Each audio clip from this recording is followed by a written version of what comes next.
Welcome back, everyone, to Gateway Tailgate. I'm Sean Sproat, that's Kenny Hutton and Adam Freeman, and yes, the trio is back. All hosts are present because all St. Louis sports teams were present this week. This is one of the few weeks out of the year where all four local teams were in action, so we have a ton to cover. We're going to review the Blues channeling their inner DJ Khaled. That's right, all they do is win. The Cardinals opened the 2025 season with a resounding sweep over the Minnesota Twins. I knew you guys would like that one. The Battlehawks went to Houston, and all 17 people in the stands were thoroughly entertained. That was too many people. It was less than 17. And St. Louis City continues to lean heavy on the defense wins championships cliche, but apparently it does not win on a Sunday afternoon in late March. So let's go ahead and dive into everything here. Oh, I forgot to mention, we did have a couple weather delays, too. So that was exciting. How'd you guys spend your weather delay? I watched the Elite Eight. Yeah. There's a lot of other things on TV at this time of day, or that time of day. We're going to open the show, as we always do, with a look back. So this week in St. Louis sports history, March 31st, 1991, St. Louis Blues right winger Brett Hull scored his 86th and final goal of the season in a 2-1 win over the Minnesota North Stars, which we've talked about before. It was his third. It's the third best total in NHL history. April 4th, 1988, the largest crowd at a Major League Baseball opening day game, 55,438 people, saw the Cincinnati Reds at the Cincinnati Riverfront Stadium beat the St. Louis Cardinals 5-4 in 12 innings. And finally, April 5th, 1982, 43-year-old St. Louis reliever Jim Kaat sets a Major League record by playing in his 24th consecutive season, pitching one inning for the Cardinals in a season-opening 14-3 rout over Houston, which that record no longer holds. It was broken later in 1993 by Nolan Ryan, who played 27 seasons. Quick trivia for the day, guys. How many wins did Jim the Kitty Cat, yes, that is his real nickname, have in his career? 7.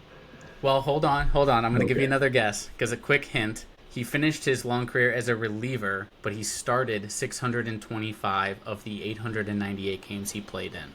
So no, the answer is not 7. I'll give him 120. Kenny? I won't give him that much because I've never heard of him. I'm going to go with 70. Well, Jim Kaat is a Hall of Famer. He has 283 wins. It's 31st all time. I do like the This Week in Sports because we're finding out a lot. And as we go through the baseball season, there's going to be a ton for the Cardinals. There is. There's so many names that I've never heard of that I'm like, that guy's a Hall of Famer. Who was the guy last week that was a Cardinals Hall of Famer? And I'm like, what? I didn't know that. Bill White. I had no idea he was the president of the fucking National League. I know. Right. One thing on the Riverfront Stadium crowd, it is the largest crowd in Cincinnati Riverfront Stadium history. The largest crowd in MLB opening day history was actually in Cleveland and had 77,000 people. Damn. Wow. At Cleveland Municipal Stadium, like that old school stadium, I'm pretty sure that's where they filmed Major League at. That stadium is what they... Oh, no, I think they used Milwaukee for that stadium. But either way, never would have thought I'd get 77,000 in that stadium. That's impressive. Are we frustrated that Ohio has that record? No, it sounds like a very Ohio thing to do because they don't show up to regular season games except for that game. Fair. And by the way, another note on Jim Kaat. He played from 1959 to 1983. Wow. That's incredible. Something about that is amazing. Like I know we read off that he had all those wins and everything. That's amazing. That's a long career. Speaking of wins, Adam, the Blues have been doing a thing. Yeah, they have 9 in a row as we sit today. This week they beat Montreal on Tuesday, 6-1. They beat Nashville on Thursday, and really I will count it as a last-second win because at least the last goal didn't count for Nashville, which is always good to see, and it was Jonathan Marchessault, which is even better. Couldn't get it across the line before the red light went off, as they like to say. Blues won 3-2 on that one on Thursday, and then the biggest one of the 3 this week, they beat Colorado 2-1 in Colorado. A very impressive win. It was a very tight checking game. It was a close game the entire way. I don't even know what to say anymore about. Like we talked about last week, they're buzzing. And now I don't even know what's beyond buzzing at this point. The only thing I can think of is that line from Shoresy, and I really don't want to say it. Let's not. Yeah. So, if you guys watch Shoresy, you know what I'm talking about. But I'm just like, I would have been happy getting out of Colorado with a tie. And I think I said that last week. Like, if you capture 5 of 6 points this week, that's really impressive, right? Because Montreal had been the second hottest team coming out of Four Nations. Nashville, there was some built-up tension. They're a team that should have been better. Like, Yeah, they 100%. feel like the 19 Blues to me. Like, they needed a spark. I mean, you got Stamkos, O'Reilly, Marchessault. I can't think of the guy on the defensive line right now. Their big defensive star. McCarr? Well, not even Or just Shea. I think it's Shea. It is Ski, but I'm also thinking of who's the other cat? Doesn't matter. That team should be a playoff contender, should be a conference final contender, and they just cannot get out of their own way. And then to go into Colorado and beat Colorado is impressive, no matter what, right? Like, unfortunately, I looked down and I didn't see the Buchnevich goal, and they didn't show any replays. But man, that was a hell of a game. Yeah. Blues were better in the third period. Bennington was better in the third period. For sure. They're 40, 28, and 7 now. 9 straight wins. During that stretch, they've outscored their opponents 39-13. So now they're tied for Minnesota for the top wild card spot, 87 points. I think Minnesota does have a game in hand, though. Mm-hmm. Yeah. But I mentioned Bennington just a moment ago. 5-0 during that stretch. 21 out of 129 shots against he's saved. On the other side, Hofer, equally as good. 4-0, 81 saves, 86 shots against. That's pretty great to see with 7 games left. Both are playing really, really well. Yeah, I think we talked about it earlier in the season. Like, Hofer's not a deterrent. Like, if he can play well as a 2, and steal some games, it's not like a scenario where, I mean, this isn't really the case anymore in the NHL, where you have one goalie who plays 65 games, and you're gonna hope he goes out there and wins 50, right? A lot of teams are doing a 1A, 1B. I wasn't ever going to sit there and say Joe Hofer, at however old he is, was going to need to be that 1A, but man, he is, or 1B, but he's performing like it. And really, this time of year, that's what you need, though. I mean, you need those guys, to be able to split time. You don't want to do 50-50, but if you can get 2 out of 3 to Bennington and he stays fresh, you could pretty much now until 2 weeks from now is when the season ends. They've got basically a game every other day. Is the way that it splits. If you can have Bennington play 2 out of 3 and you can pick and choose which game he plays in, you're golden. I mean, that's the way the playoffs are going to shape out anyways. You're going to play every other day. So, granted, we're not going to use Hofer in the playoffs.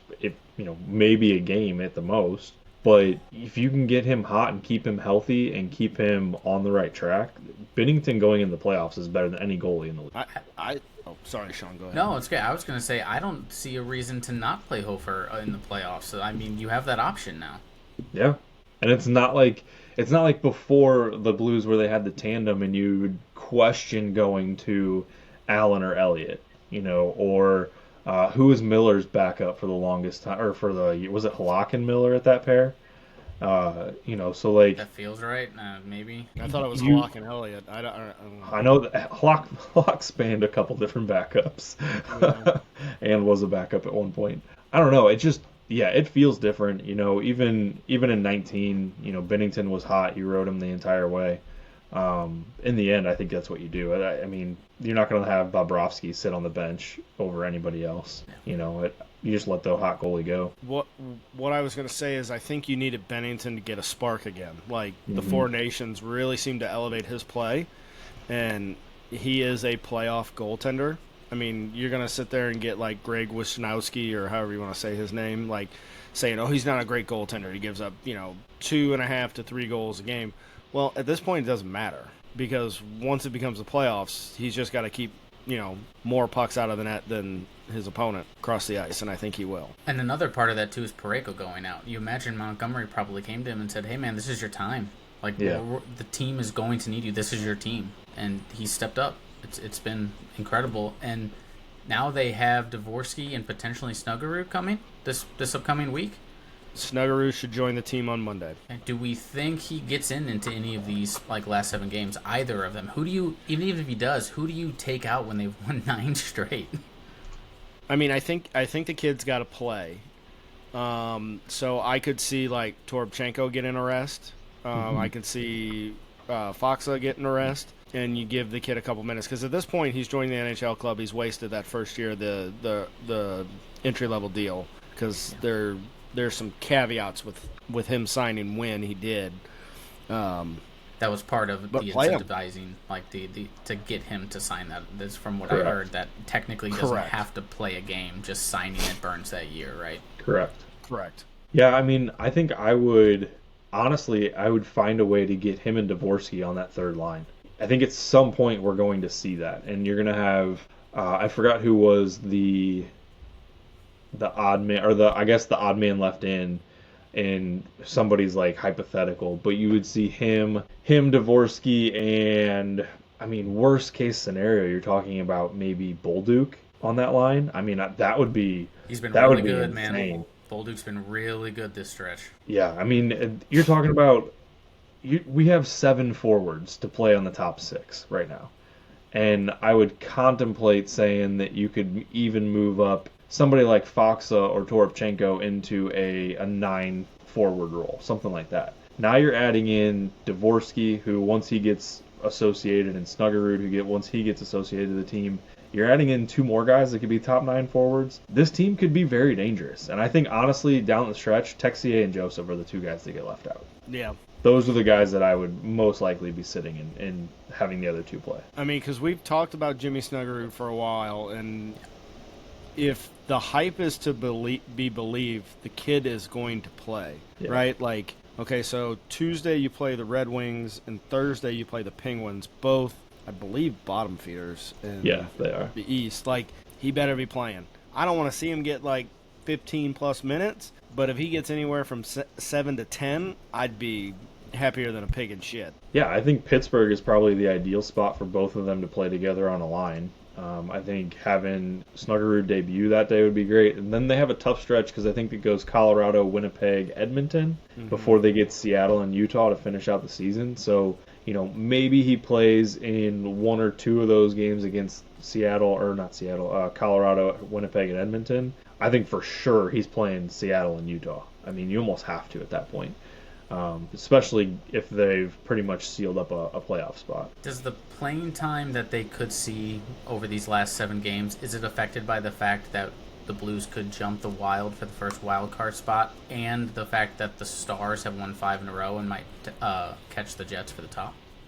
Maybe. I think the biggest concern with the Wild is, okay, so they're going to play the Devils tomorrow. That's probably a challenging game. The Rangers, okay. I don't know what the Islanders are this year. Forget about it.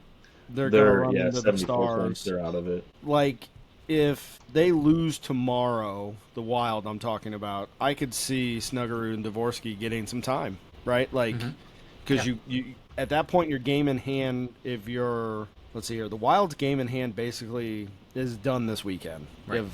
If I'm looking at this right. They've got 4 games this week, which would, again, cancel out the game in hand. And I don't know.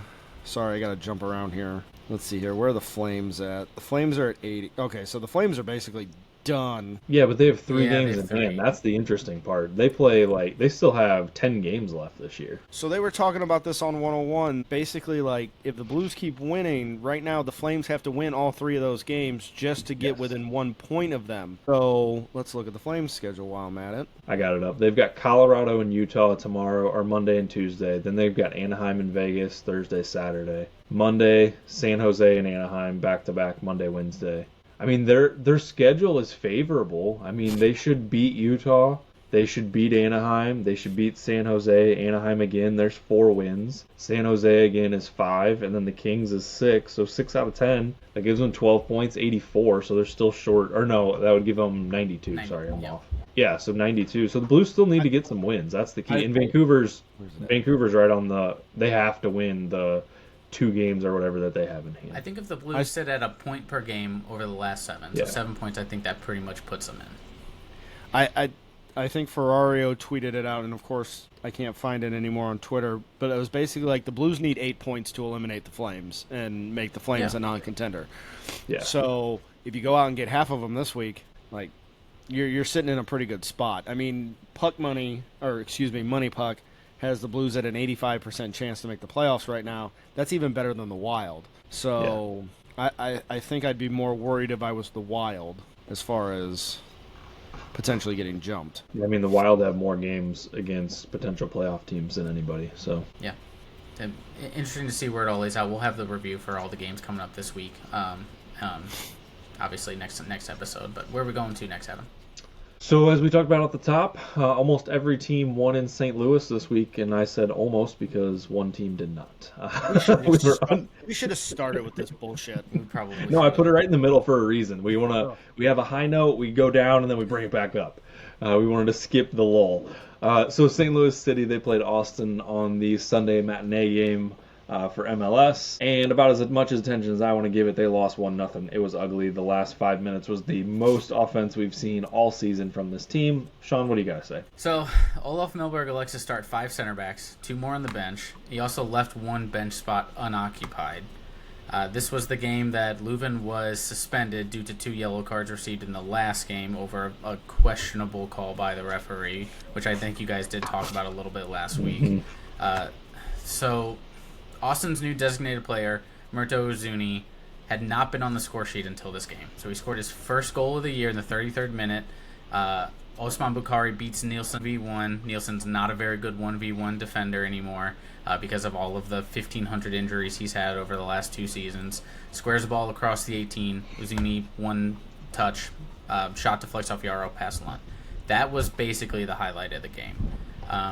We did end up making some subs before there was a weather delay. Watson, Celio, Pompeo came in for Nielsen and for Durkin, who came off a little hurt. Then Ostrak and Klaus finally come on right after the weather delay. They came on for Morales and for Simon Betcher. Not great, guys. Pretty piss poor.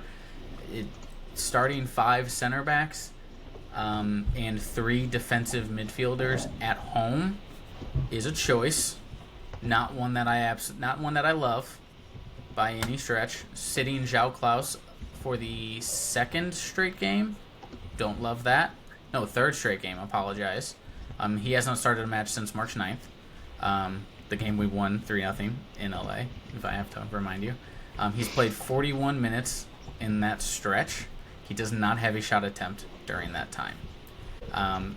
We had in this game tonight, at the time of recording, we had a 1.0 XG, and I think that is extremely generous.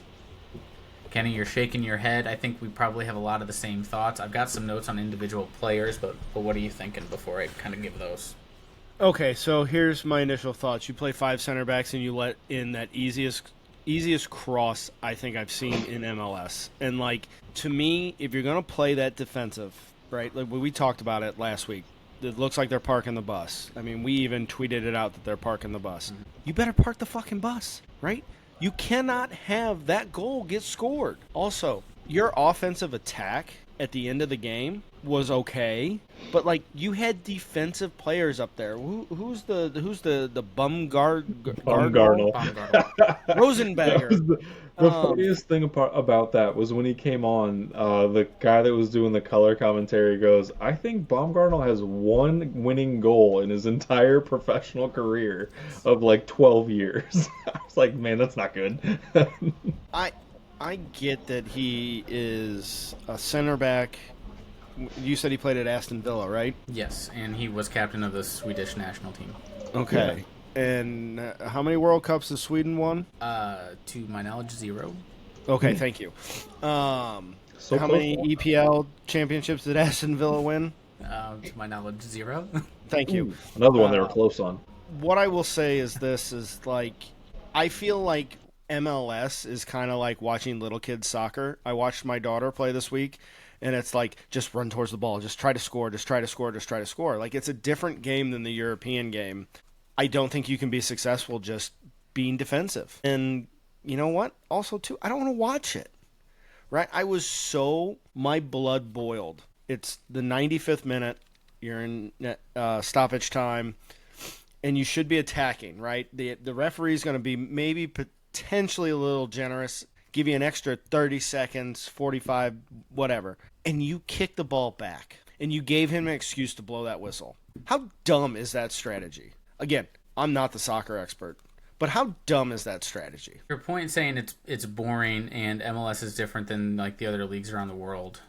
MLS is the league of the 10, of the attacking center midfielder. We're playing essentially without a 10 because we're asking Hartle to do more than what a 10 does. So he's not playing that true 10. So MLS does not, those teams do not put out 5 center backs. That's just not a thing that MLS teams do. Nashville did their version of it the last few years under their previous coach, and they were lamented for it, and they were considered having like the worst soccer to watch across the league because of it. And we've kind of morphed into that.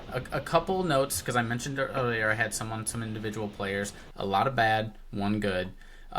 Start off with the bad here.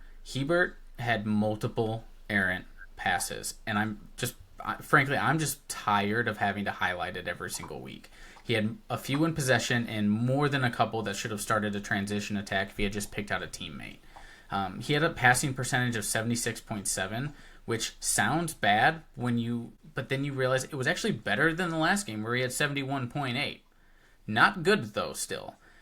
Nowhere near for a team that has 5 center backs that's trying to play out of the back with ball-playing center backs. It doesn't make any sense to keep putting him in there. He started all 6 games, has a combined passing percentage of 81.31. If you compare that to the guy he's standing next to, Kessler has 91.21%. You can't build out of the back with Hebert. You just can't. There's too many times he turns the ball around. He does not have any progressive passing. When he does, he doesn't do it. He fails. He passes it to an opponent. Kenny, you going to say something on that one? No, I'm just listening. Okay. I have one final point I'm going to make. So Go ahead. Because I already mentioned João Klaus, so I'm not going to get into that one, but I have my positive one I want to mention after. But go ahead. Whatever they're doing in training has got to stop. How many hamstrings are gonna snap on this team or get worn out because whatever they're doing in training? I mean, Durkin looked like he pulled a hammy. They said Teutsch was out for it. Horn got one late. Horn got one. Couldn't tell if Horns was something else. I think it was a quad. It might have been a quad or a groin. Yeah. Either way. Yeah. Regardless. Right. We are like Mr. Glass out there. And then half these guys are getting injured in practice. Like, come on. Yeah. Soccer players, to me, should be the best athletes on the planet. They are. I mean, as far as, like, physical fitness goes. And it just seems like our team constantly has injuries from practice. Yeah. There are other teams out there that are significantly more injured than ours, but they're deeper than us. So they can afford That was one thing that I was wondering, Sean. We thought going into this season that we were definitely deeper than we have been in the previous 2 years. Yeah. When you look at the attacking players, you have Teutsch, Betcher, Hartle, Leuven I would count into there. You have Klaus, all of this depth, and we're not seeing it. We have apparently we have a massive amount of depth on the back line. Like they're just going to keep plugging guys in. I think next week it's going to be 11 guys across the back. Maybe Hartle will play up top, but it's just going to be all 11 right there. Are we really as deep as we seem, or is it just injuries that are biting us right now? Injuries are a big part of it, for sure. But no, we're not as deep as we initially seemed. I think we overvalued a few of the guys, especially on the attacking aspect. But also, we did that not thinking we were going to play a park the bus type of style. Right. So combine those two, then yeah, we're not going to have the depth. We're not going to have the pieces. But the depth that we do have, we're not playing them. So my next point was Ostrak got his second appearance of the season, both coming off the bench. He was instantly the best player on the field, guys. He immediately got to the ball. He was immediately passing progressively. He was immediately taking on guys. He had a great little turn where he took on 2 defenders, pulled it up, and then he had 20 yards to run unimpeded. We hadn't done that for the entire first 80 minutes of the game before he got in.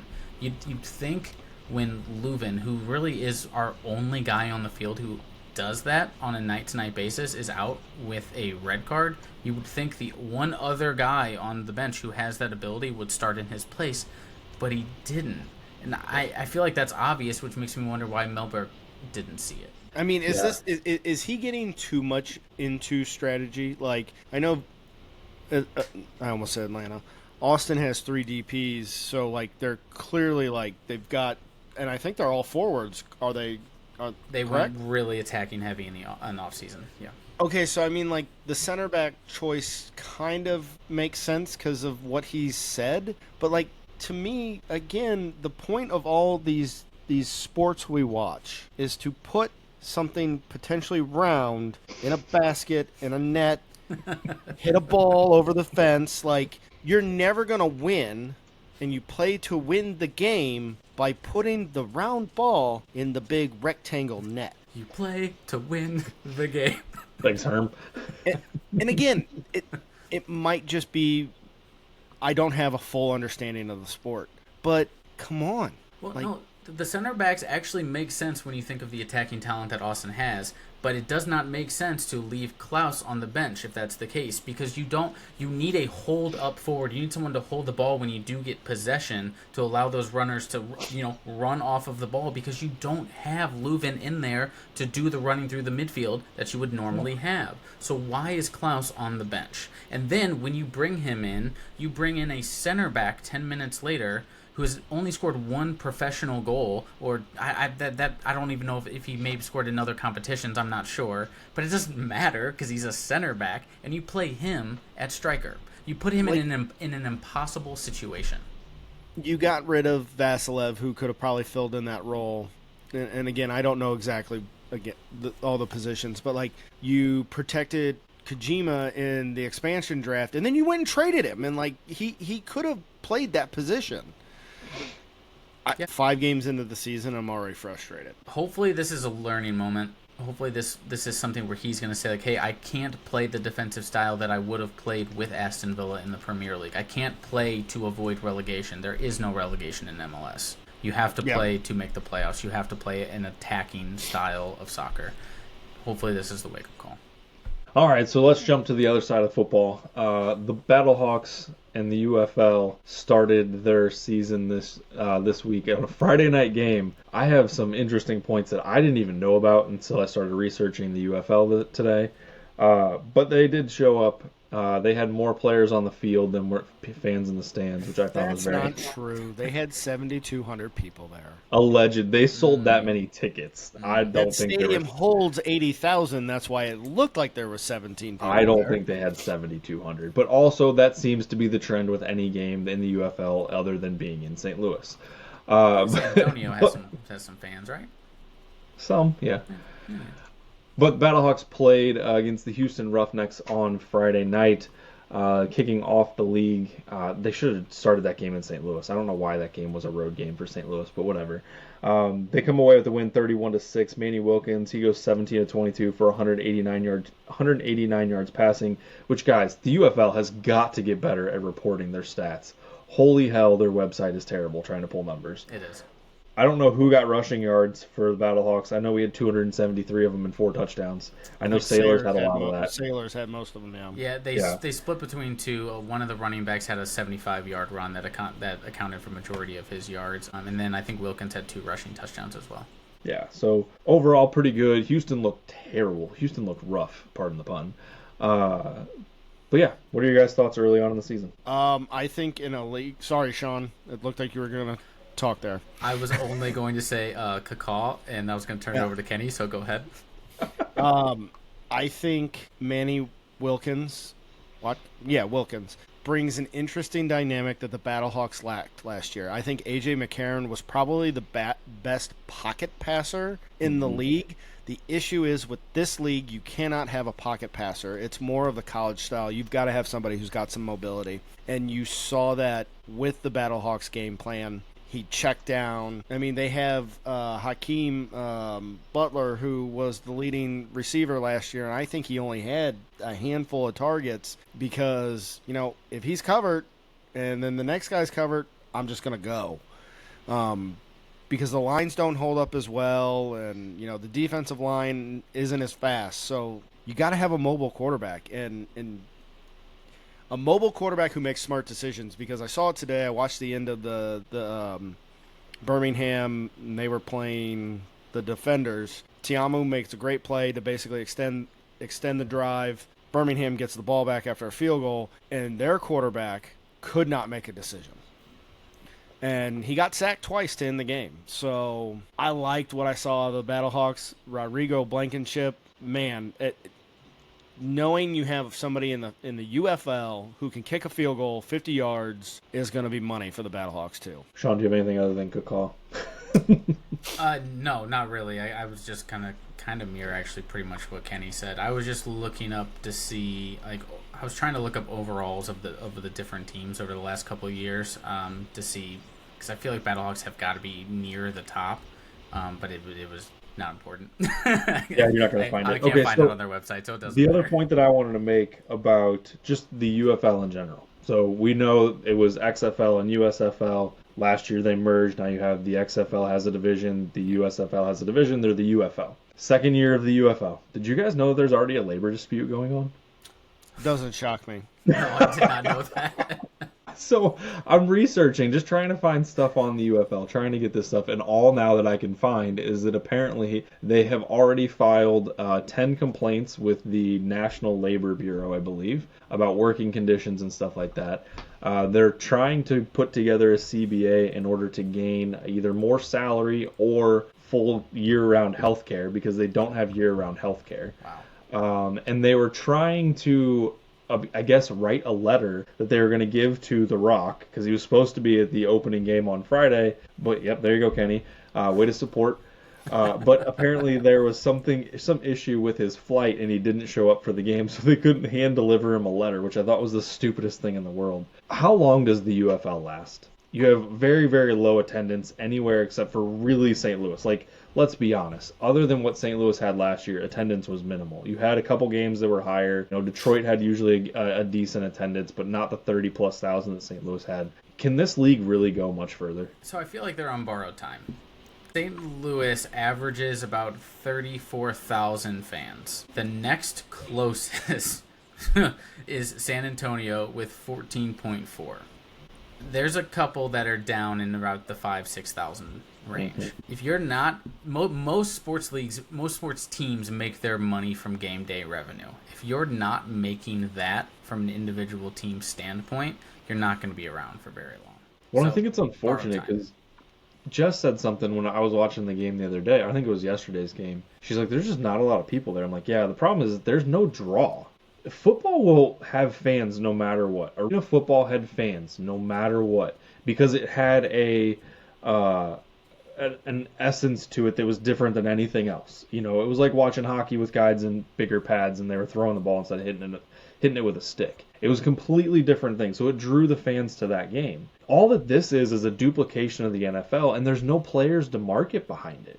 You know, the UFL can't come out and say, well, I've got these players that are going to be... I have a Patrick Mahomes. Because all these guys, when they're good, they're going to go to the NFL. So I find it difficult for them to be able to market it to be a big-time draw. And they're in cities that, yes, other than St. Louis, don't really care. Or they're also in NFL cities. That they're too, in yeah. DC. They're in Arlington. Right. Like, you can't play in NFL cities and expect to put up numbers. And to the point to the like arena football, they're putting up the same attendance as arena football. It's just In arena. smaller stadiums. Correct. Yeah. So if I was Dwayne "The Rock" Johnson, I would do two things. I would move a couple franchises. So we can kind of come back to that. But the first thing I would do is these guys all live in San Antonio. They all they train in San Antonio. So the Battlehawks don't have an office in St. Louis. Right. So somebody like a Hakeem Butler or even a Manny Wilkins isn't going on 101 or showing up at the Rizzuto show or doing things that are increasing the popularity of the game. Not necessarily needed here, but in those other markets, right? Because they don't live there. They don't know it. It doesn't even seem like they're connected with any of the fans. Like, outside of DC and the Beer Snake, like, does anybody in DC care? And that's a great question. I think, so if I was The Rock and I'm looking at it, because they're talking about expansion, like adding 2 more teams, you have to go to markets that the NFL has spurred. If I'm The Rock, I'm putting a team in San Diego and I'm putting a team in Oakland. Mm-hmm. And you have to look at markets like that. Now, I'm not saying you go to Iowa City or put another team in like a Birmingham, Alabama, where they already have, and put a team in Jackson, Mississippi. No, but look at those like the top 30 cities. I'd really look at like 25 to 50, right? You're still going to have a big population of people that are going to go do things, right? Like it's cheap to go to a Battlehawks game. We were looking at tickets. I could take Brody for under $50. And that's great for fans because the NFL is outrageous. So, well, the other thing about it too is they really don't have any West Coast time zone teams or Mountain time zone teams. They're cutting off an entire part of the country where they could have fans at. So Oakland and San Diego make sense just from that perspective alone. If correct. You take out the NFL part, and then they have one team right on the East Coast, which is DC, which is in a NFL market. So it doesn't make sense how they set it up and why they set it up this way to begin with. They set it up to fail. I would seriously consider so San Antonio I'd keep because it is a unique market, right? Yes. Only the Spurs are there. And they also have the second best attendance in the league. Yeah. So I would look for cities that right now currently have one or two Big Four teams, right? Like I'd probably go to Salt Lake. Yes. And I'm not insulting MLS, but they're not the Big Four, right? So you'd consider something. City. What? Oklahoma City. Bingo. That'd be a huge one. Right? Yeah. Like these expanding populations too. And I don't know where those cities are at without really like sitting down and looking at a map, but like those three popped up top of mind. San Diego, Oakland, Salt Lake. Salt Lake is in Utah, if you didn't know where they were at. All right, let's go to the last thing on our list. I don't think you like that. Before we start yelling at each other about who knows what states are where, the big thing for us going nationally is March Madness. The Final Four is set as we record right now. You have Auburn, Florida, Duke, and what? Why are you guys giving me weird looks? You forgot somebody. You forgot about a certain baseball team that just won 3 games in a row? Son of a bitch, I did. Okay, hold on. Early in the Cardinals. We're gonna Tarantino this. Okay. It's Chalk Madness. All the number one seeds advanced. There is that great picture of Skeens winning the Rookie of the Year and Livy Dunn looking great. And somebody tweeted out when your girlfriend picked all the number ones to go to the Final Four. Fantastic. And that's all we really need to say. Yeah, that's all I had to. It's the first time since 2008. Also 2006. Or wait, was it 8? I think it was 8 in San Antonio. In San Antonio. So yeah. All right, cool. So let's go to the Cardinals. Cardinals start off their season with a 3-game series against Minnesota. That went win 5-3, win 5-1, win 9-2. That is a season opening series sweep. I don't think they swept a team all last year, so that is a great start to the 2025 season. So far, they look good, guys. I'm not saying that this is a great team by any means. I did say that they're either going to win 90 plus or lose 90 plus, and it looks like the 90 plus is going to hit. But so far, so good. All right, before I chime in, are you stamping that? Yes, they're either going to win 90 plus, or I believe the exact quote was they're either going to win 90 plus or they're going to lose 90 plus, which means that 80 is the right number. Okay, all right. So, way to take the cop out there. So the Cardinals start 3-0, first time since 2006, which you may or may not recall ended in a World Series win. Mm-hmm. Just saying. Also, one of their worst seasons. Let's not get out in front of our skis, boys. Right. And how many wins did they have that year, Kenny? 83? I think it was 82. So, the franchise record for the longest winning streak to begin a season is 7 games in 1962. The last time they were 4-0 to start a season was 1986. Good year. Good start. Yeah. The pitching to start has been really good. It's been excellent. They've given up 16 hits, so 1.67 through 3 games, 6 runs, 2 home runs, combined ERA of 2. Fantastic. That's the best outcome you could possibly get from this staff. Yeah, you had 3 starters. They had 16 innings pitched, 10 hits, 5 runs total between those 3. That's awesome. They have 1 run allowed out of the bullpen. They're hitting.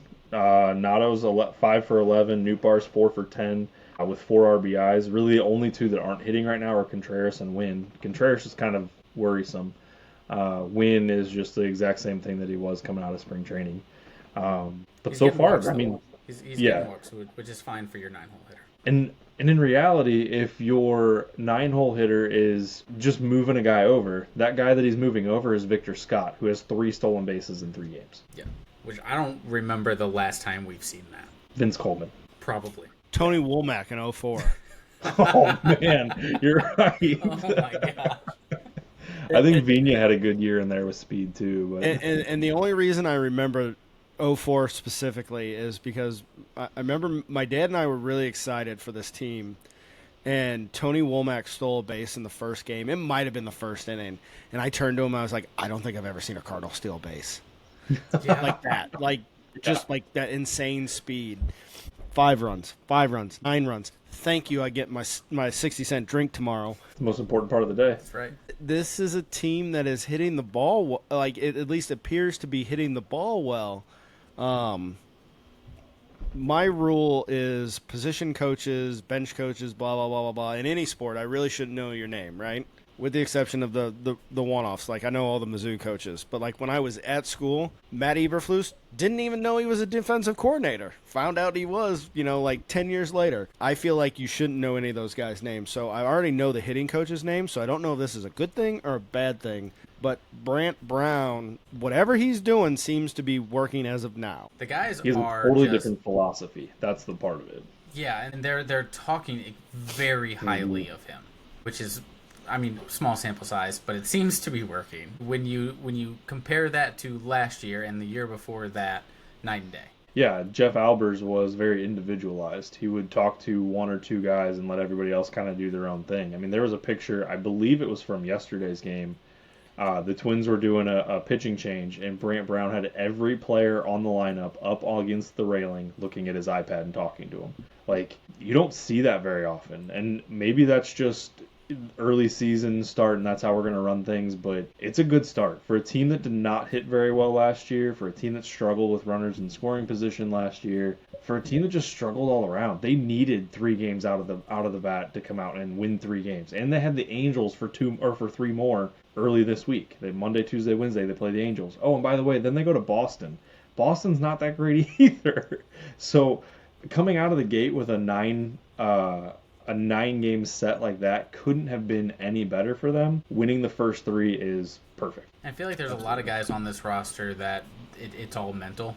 That if they're in a positive headspace and they feel like the team is like, or the coaches have their back and the team has their back, they're going to perform. Like Walker is one of those guys. They interviewed him today. I can't remember if it was in the weather delay, if it was before that. He just had a big smile on his face, man. And he said they asked him something about what's the feel around the team, what's the vibe in the locker room, and he just said it's incredible, it's excellent. I'm like, man, I haven't heard that in years. And Jordan Walker had, I think it was 116 mile an hour exit velo on a line drive double. It went straight into the ground. 116 miles an hour off the bat is the hardest hit ball that he has had in his career. Who cares where it goes? Let him hit the piss out of the ball and let's see if somebody stands in front of it. Yeah. I go ahead, Kenny, I'm sorry. I don't need home runs. I need doubles. Yes. Yeah. Right? Exactly. Like, what is the Little League coach's philosophy? A home run kills the rally. Doubles keep it going. Okay. And that's all I need. Doubles and singles. You got enough speed. You can have those guys advance. The only thing that was a head scratcher to me is Saturday I was able to watch the game and Brendan Donovan batting third, and I was just like, okay, this doesn't really make sense to me.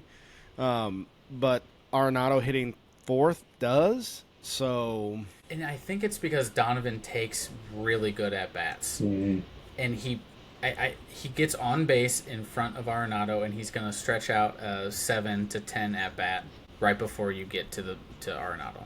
It's working. Right now, I have nothing negative to say about Marmol, so it's working. Yeah, that might be the better thing, is there's Give nothing it time. negative to say about the team. But yes, give it time. I do think the last thing I will say, the other thing that's really going to benefit this team is their defensive adjustments that they can make if they're winning late in a game. Yeah. Being able to bring in Ciani and have him play center or have him play right, and then Scott plays right, whichever way they do it, that is a game changer, because you have Newt that can still play left field. I'm not a huge fan of him, but if the dude can play left field, that's fantastic. That team hitting will be just fine. We will be 90-win team if they can hit. And you have two catchers who can put the ball in play. One of them hit a 3-run home run earlier today. I think he had 3 or 4 hits. Yeah. Is his name Pages or How do you say it? Pajes? Pajes. Pajes. Okay. Not Pages. Nailed it. All right, I'm going to check my notes. Guys, we got anything else before I end this thing? No, what do we got Good? coming up? Good. All right, this week, another busy week. The Cardinals have the Angels in town for 3 starting on Monday.